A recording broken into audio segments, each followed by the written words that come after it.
explore some popular libraries. In this section, first we'll take a look at React and jQuery, and then we'll see what is functional programming and the associated JavaScript libraries. React and jQuery. So we'll first understand React and jQuery, and then we'll look at the demo of both the libraries. jQuery is a JavaScript library which provides cross-browser APIs for manipulating DOM, doing animation, making AJAX calls, and event handling.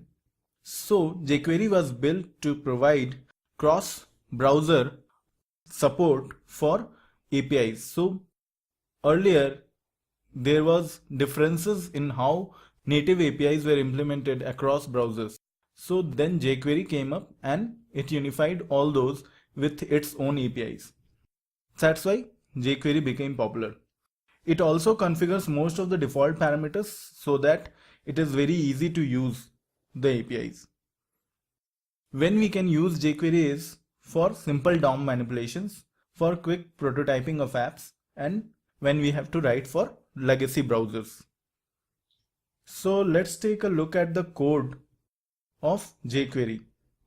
So here we have a DOM, and in this we have a button and an empty list. We have included the jQuery library, and we have this app.js where we have a list of names, and we are trying to render this list of names. So first what we'll do is we'll attach a function on $. So $ represents jQuery, and when we pass on a function to a $, it says whenever the DOM is ready, that means our body has rendered, then execute this function. So this function executes and then it attaches a event on the button. So if we pass a selector string to the jQuery shorthand notation, then it selects that element and it returns that element. So we'll attach a click handler, and in this click handler we'll iterate through all these names. So that's what we are doing. So let's take a look at this. So here, as you can see, this UI is just showing us the button, and then when we click the button, the list is rendered. So React is a library for creating single page applications, and it makes it very easy to manage or view as per the state of the application. So if we have lots of components in the UI and each of them is defined by their own state, then we can use React. And React organizes the components in a tree structure. So there is only one root node, and then from the root node all the components are included. So React finds out using the virtual DOM which component needs to be re-rendered based on the state changes, and it re-renders only those elements. So when we can use React is for building large single page applications where there is a lot of state changes and view updates. And we can use React wherever we need too many view changes based on the state, because it will provide us better performance.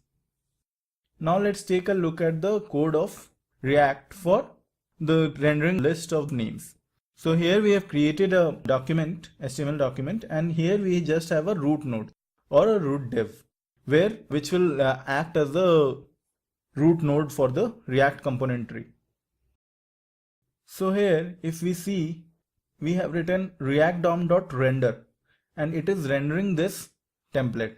So this template is a custom element React component try React, and we are rendering this in the root element of the document.